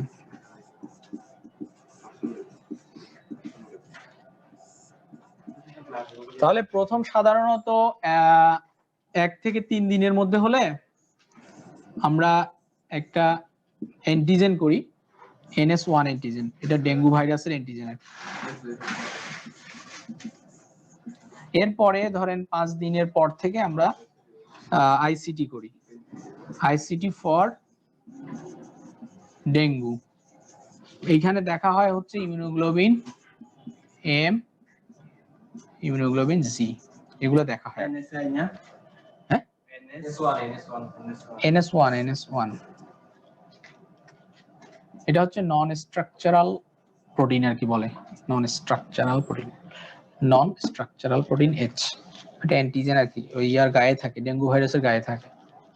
আর এগুলো তো আমরা ব্লাডে পাবো, কারণ ডেঙ্গু ভাইরাসের প্রতিরোধ করার জন্য আমাদের রক্তে এগুলো তৈরি হয়েছে, তাহলে আমরা ব্লাডে ইমিউনোগ্লোবিন এম বা জি পাবো ফর ডেঙ্গু ভাইরাস। এছাড়া আমরা সিবিসি করব, কেন করব? হ্যাঁ, প্লাটিলেট কাউন্ট এবং ডাব্লিউবিসি কাউন্টে দেখার জন্য, ডাব্লিউবিসি কাউন্টও এখানে কমে। আচ্ছা, তাহলে সিবিসিটা কিন্তু ফলো আপে আমরা ডেঙ্গু ভাইরাসে কি করতাম, একদিন পর পর বা প্রত্যেক দিনই সিবিসি করানো হতো। কেন? ওই প্লাটিলেট দেখার জন্য, প্লাটিলেট কাউন্টটা কমতেছে কিনা। হ্যাঁ, প্রথমের দিকে কমে, তারপরে একটা সময় পর বাড়তে থাকে। তো এই যে কমাটা কমতে কমতে যদি 20,000 30,000 নিচে চলে যায় তখন কিন্তু খারাপ, তখন ব্লিডিং শুরু হতে পারে। এই জন্য এটা মানে ফলো আপে রাখতে হয়, প্লাটিলেট কাউন্টটা দেখতে হয়। আর হচ্ছে ডাব্লিউবিসি কাউন্ট, ডাব্লিউবিসি কাউন্ট দেখে, সিবিসিজি তো সবই দেখে, হিমোগ্লোবিন দেখে, ইয়া দেখে। আর একটা জিনিস দেখে হিমাটোক্রিট দেখে, এইচসিটি। সবগুলো কি কমে না? হ্যাঁ, হেমাটোক্রিট, হেমাটোক্রিট হচ্ছে বাড়ে, এখানে 20% এর বেশি হচ্ছে কিনা সেটা দেখা হয় আর কি। হেমাটোক্রিট, হেমাটোক্রিট জিনিসটাতে আসলে কি দেখে, রক্তের ঘনত্বটা দেখা হয় আর কি। মানে আমি বললাম না যে প্লাজমা বের হয়ে, যদি প্লাজমা যদি বের হয়ে যায়, বুঝছেন নি, এখান থেকে যদি প্রথমের দিকে তো কি হয়, ওই প্লাজমা বের হয়, প্লাজমা মানে কি রক্তের তরল অংশটা, তাহলে হ্যাঁ, রক্তরড যদি বের হয়ে যায় তাহলে রক্তের ঘনত্ব বাড়বে না কমবে বলেন তো? ঘনত্বটা বাড়বে। এই জন্য যদি হেমাটোক্রিট বাড়ে তাহলে বুঝতে হবে যে প্লাজমা লিকেজ হচ্ছে, মানে প্লাজমা রক্তনালিকা থেকে বের হচ্ছে, এই জন্য হেমাটোক্রিটটাও দেখা হয়। তাহলে মোটামুটি এগুলোই পরীক্ষা। স্যার 20%টা কি? এটা পার্সেন্টেজ, হেমাটোক্রিটের পার্সেন্টেজ হিসেবে দেখে, বুঝছো? আচ্ছা, আইসিটিটা কখন করব বলছি? 4 দিন বা 5 দিনের পরে, এর আগে পাওয়া যাবে না। আচ্ছা, এই হলো ইনভেস্টিগেশন।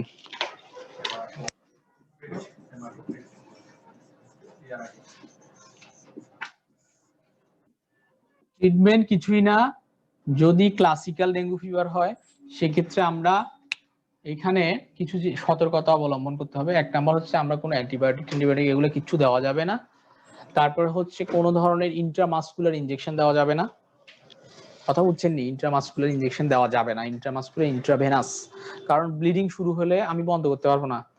এখন দেখা গেল একটা ডেঙ্গু ফিভার রোগী, আমি ইন্ট্রামাসকুলার একটা কোনো ইনজেকশন দিয়ে দিলাম, কিন্তু আমি জানি না যে তার প্লাটিলেট কাউন্ট অনেক কম, পরীক্ষা করি নাই, দেখা গেল তার ব্লিডিং শুরু হয়ে গেল। এখন প্লাটিলেট কাউন্ট কম থাকার কারণে তার ব্লিডিং বন্ধ করা যাচ্ছে না, ঠিক আছে? তাহলে এগুলো সতর্ক থাকতে হবে। আর হচ্ছে এনএসাইডস যেগুলো আমরা আছে না, অ্যাসপ্রিন, তারপরে হচ্ছে ডাইক্লোফেনাক এগুলা কিন্তু আমরা পড়ছিলাম যে এগুলো হচ্ছে কি করে, প্লাটিলেট এগ্রিগেশন যেটা হয় ওইটাকে তারা কমাই দেয়, তার মানে এরাও কিন্তু ব্লিডিং করে। যেমন আমরা কি বলছিলাম, পেপটিক আলসার ডিজিজে কি হয়, এনএসাইডস খাওয়া যায় না, ব্যথার ওষুধ খাওয়া যায় না, কেন? ও ব্লিডিং বাড়াই দেয় ওখানে। 2 নম্বর হচ্ছে আলসারটাকেও বাড়ায়। তাহলে এই ধরনের ওষুধগুলো কিন্তু ব্লিডিং বাড়াইতে পারে, সেক্ষেত্রে এনএসাইডস বা এই জাতীয় জিনিসগুলো দেওয়া যাবে না। যতই ব্যথা হোক আমরা সিম্পল নাপা দিব শুধু তাকে। বুঝতে পারছেন বিষয়টা? ডেঙ্গু ট্রিটমেন্টে এগুলো সতর্ক থাকতে হবে। আচ্ছা, যতক্ষণ রোগী মুখে খাইতে পারবে আমরা ব্লাড প্রেসার চেক করব আর তাকে নরমাল স্যালাইন খাওয়াবো। যদি মুখে খাইতে না পারে সেক্ষেত্রে আমরা আইভি চালু করব। আইভিতে শুধু নরমাল স্যালাইনই চলবে, ঠিক আছে? অন্য কোনো স্যালাইন দেওয়া যাবে না কিন্তু। এরপরে যদি না হয় তাহলে সাধারণত দেওয়া হয়, ওই প্ল্যাটিলেট কিন্তু দেওয়া যায় আর প্লাজমা দেওয়া যায়। প্লাজমাতে আরবিসি টারবিসি প্লাজমা ইয়া থাকে না, শুধু ইয়া থাকে, ওই যে ডাব্লিউবিসি থাকে আর হচ্ছে প্ল্যাটিলেট থাকে, এগুলো সেন্ট্রিফিউজ করে পরবর্তীতে দেয়।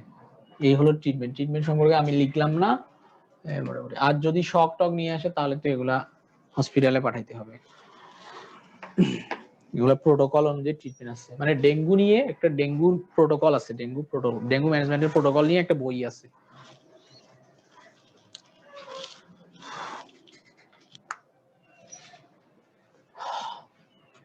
একটা প্রশ্ন ছিল আপনাদের। হ্যাঁ, রক্তের গ্রুপ, অনেকগুলো তো রক্তের গ্রুপ আছে, যে ও নেগেটিভের ক্ষেত্রে দেখা যায় যে যেটা খুব রেয়ার, যার কারণে নেগেটিভ যদি কোনো পেশেন্ট থাকে তাহলে ওর জন্য রক্ত মিলানো কষ্ট হয়ে যায় বা ধরনের কোনো প্রবলেম। ও পজিটিভের ক্ষেত্রে আমরা ওই যখন আমরা বলছিলাম ওখানে অ্যান্টিবডির ক্ষেত্রে দেখা গেল ও পজিটিভের ক্ষেত্রে মানে অ্যান্টিবডিও আছে, তারপর বি অ্যান্টিবডিও আছে। সেক্ষেত্রে অর্থাৎ দুটো অ্যান্টিবডি কিন্তু পজিটিভের ক্ষেত্রে আছে, পজিটিভ আর কি। সেক্ষেত্রে মানে রোগ প্রতিরোধ ক্ষমতা যাবে, যেসব মানুষের ও পজিটিভ রক্ত আছে তাদের রোগ প্রতিরোধ ক্ষমতা কি অন্যদের সাথে একটু মানে বেশি হবে না নরমালি? না, রোগ প্রতিরোধ ক্ষমতার সাথে আর কোনো এরকম কোনো রিলেশন নাই আর কি। হ্যাঁ, ওরকম এগুলো অ্যান্টিবডি আলাদা আর এইটা আলাদা। আচ্ছা, টিটেনাস হচ্ছে আমাদের হয় ক্লোজ, সময় অনেক ইয়া হয়ে গেছে, ডিয়াম টিটেনি, এটা একটা ব্যাকটেরিয়া, এটা দিয়ে হয়। এটা হচ্ছে হ্যাঁ না না টিটেনাস ধনুষ্টঙ্কার, রাইট।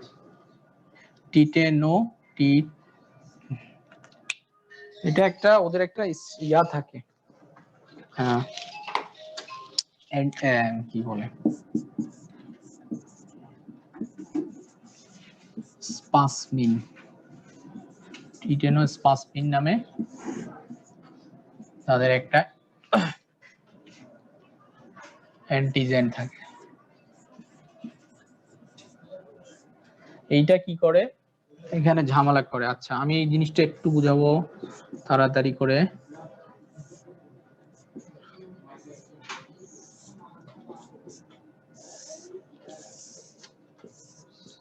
ভাইরাস, এইটা ভাইরাস, এটা ব্যাকটেরিয়া, আর এটা ব্যাকটেরিয়া। হ্যাঁ এই ব্যাকটেরিয়া দ্বারা আক্রান্ত হয়েছে। হ্যাঁ,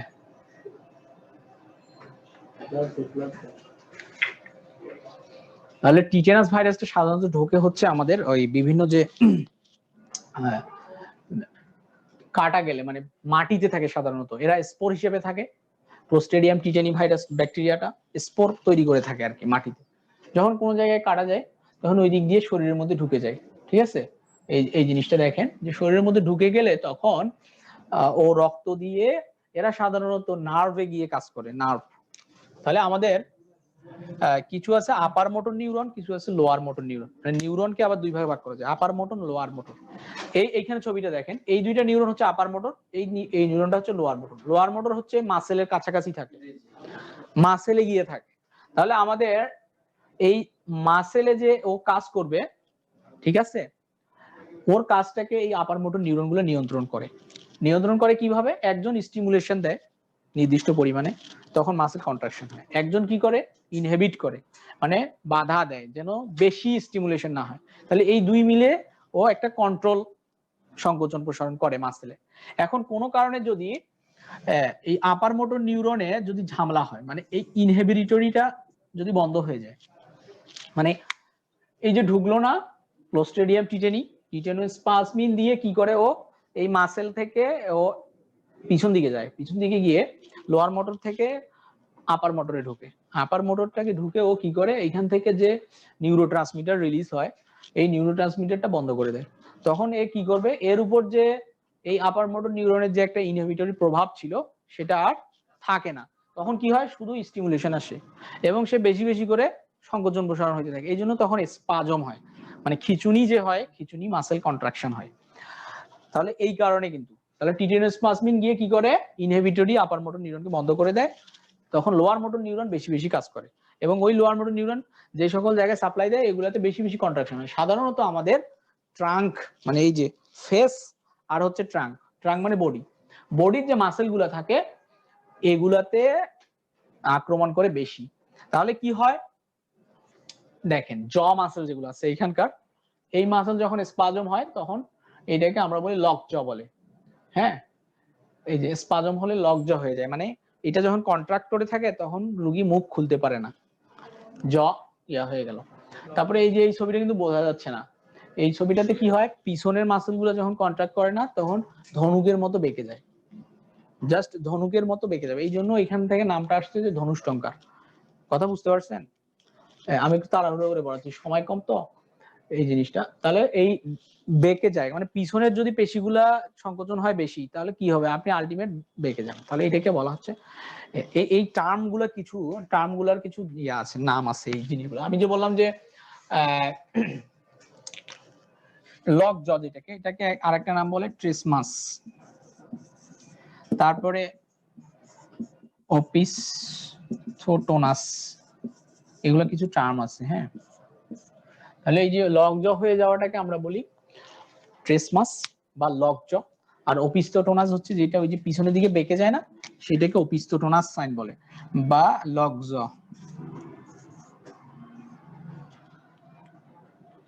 এল ও সি কে, লক জ। আর এটা হলো ওই বেন্ডিং, ব্যাকওয়ার্ড বেন্ডিং বলবেন। লকজ মানে মুখের দিকে কন্ট্রাকশন, মানে চোয়ালের যে মাসেল গুলো আছে না, এই ছবিটা দেখতেছেন, হ্যাঁ চোয়ালের মাসেল গুলো যখন এরকম কন্ট্রাক্ট করে থাকে তখন ও কিন্তু মুখ খুলতে পারে না, মানে নিচের চোয়ালটা খুলতে পারে না, এটাকে লক হয়ে যায়, লক জ বলে। আর এই ওপিস্থোটোনাস কোনটাকে বললাম, পিছনের দিকে বেঁকে গেলে তখন সেটাকে আমরা ওপিস্থোটোনাস বলি। এছাড়াও লোকাল কিছু মাসেলের স্পাজম হইতে পারে। লোকাল মাসেল বলতে ধরেন ওই যে যেই জায়গায় কেটে গেছে না, ওই জায়গারই কোনো একটা মাসেল ধরেন বারবার এরকম কন্ট্রাকশন ইয়া হচ্ছে, এটা হইতে পারে।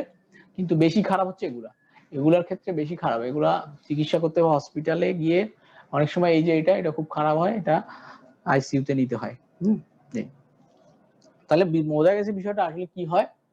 একটা যখন সাধারণত যেগুলো কন্টামিনেটেড ওন্ড, মানে যেই সকল কাটা ময়লা যুক্ত জিনিস দিয়ে হয় বা ইয়ে হয়, এই জন্য দেখবেন যে এটিএস দিয়ে দেয় কেটে যাওয়ার কারণে। হ্যাঁ, টিটি এটিএস এগুলো সব হচ্ছে এই যে টিটেনাসের এগেইনস্ট ভ্যাকসিন। ঠিক আছে, এই পুরান ওই আপনার কি বলেছে মরিচা পড়া এগুলোতে এরা বেশি থাকে, স্পোর তৈরি করে থাকে, স্পোর তৈরি করে থাকলে ওরা মরে না, আবার যখন শরীরের ভিতরে ঢুকে তখন স্পোর ফেটে গিয়ে ওই জীবাণুটা বের হয়। মানে স্টেডিয়াম মরিচা পড়ে এরকম কেটে গেলে কয় ঘন্টা বা কয় মিনিট পরে টেস্ট করতে হবে? হ্যাঁ, কতক্ষণ পরে দিতে হবে টেস্টটা? বেশি দিতে হবে। অনেকে বলে একদিন পরে। এটা যত তাড়াতাড়ি হয় দিতে হবে। ঠিক আছে, হ্যাঁ। তবে এটা প্রোফাইলেক্সিসও আছে। প্রোফাইলেক্সিস মানে কি, আগে থেকেই নেওয়া যায়, আগে থেকেই ডোজ আছে, ধরেন একটা নিল 1 মাস পরে একটা, 6 মাস পরে একটা, আগে থেকে নেওয়া থাকলে তার আর ঝামেলা নাই। শুধু যখন কাটাটা যাবে তখন একটা বুস্টার ডোজ দিবে। কথা বুঝতেন? বুস্টার ডোজ, ইমিউনিটি বাড়ার জন্য একটা বুস্টার ডোজ দিয়ে দিবে, শুধু ইমিউনোগ্লোবিন।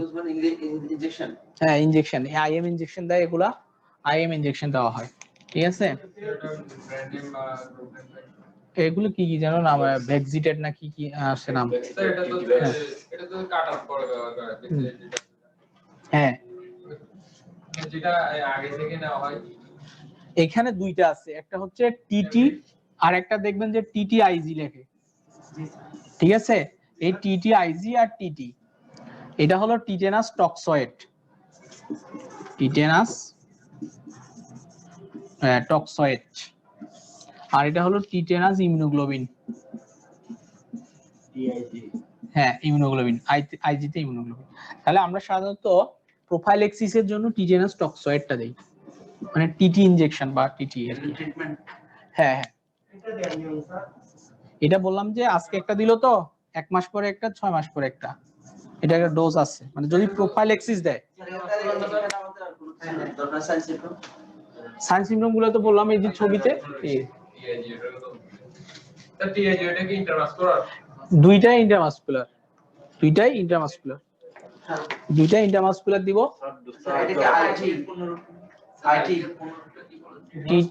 টিআইজি এটা হচ্ছে টিটেনাস ইমিউনোগ্লোবিন, ওই যে ইমিউনোগ্লোবিন আইজি দিয়ে ইমিউনোগ্লোবিন লেখে আর কি।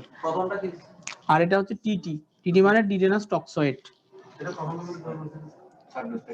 এইটা বললাম যে আজকে দিল একটা, তো 0 দে, তারপরে 1 মাস পরে একটা, 6 মাস পরে একটা, এই হলো ডোজ। বাচ্চাদের বাচ্চা হোক বা আমিও দিতে পারবো, কোনো সমস্যা নেই। মানে প্রোফাইলেক্সিস, এটা প্রোফাইলেক্সিস মানে রোগ হওয়ার আগে যেটা দেওয়া হয় সেটাকে প্রোফাইলেক্সিস বলে। তাহলে আমি আগে থেকেই সতর্ক হয়ে গেলাম। তারপরও যদি আমার মনে হয় যে আমি অনেকদিন আগে দিছি, 6 মাস 1 বছর আগে, তাহলে আমি একটা টিআইজি বুস্টার দিয়ে দিব, জাস্ট শেষ। দোকানে টিআইজি বললাম হবে। হ্যাঁ, অথবা তুমি দেখবা যে এখানে ভ্যাকসিনটা নিয়ে দেখবা যে টিআইজি লেখা আছে না টিটি লেখা আছে, ঠিক আছে? স্যার বুস্টেড এক মাস পর এটা টিটিটা হ্যাঁ, না না মেডিসিন বুস্টেড কি মানে ইনজেকশন না না ইনজেকশন, এগুলো মেডিসিন নাই, side effect IM injection, IM. হ্যাঁ, সাইড ইফেক্ট হচ্ছে হাইপার সেনসিটিভিটি রিঅ্যাকশন হতে পারে, 1 নাম্বার কথা। 2 নাম্বার হচ্ছে এটাই মেইনলি হয়, তাছাড়া খুব একটা হয় না, কারণ এগুলো অনেকদিন থেকে দিচ্ছে তো মানুষ।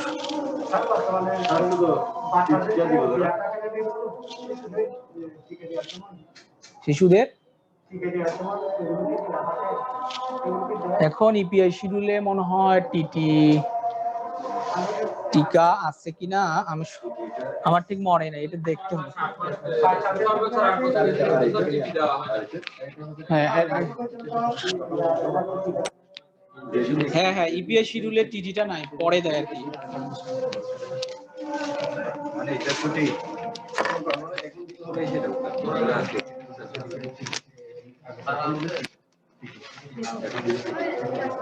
আর এটা দিলে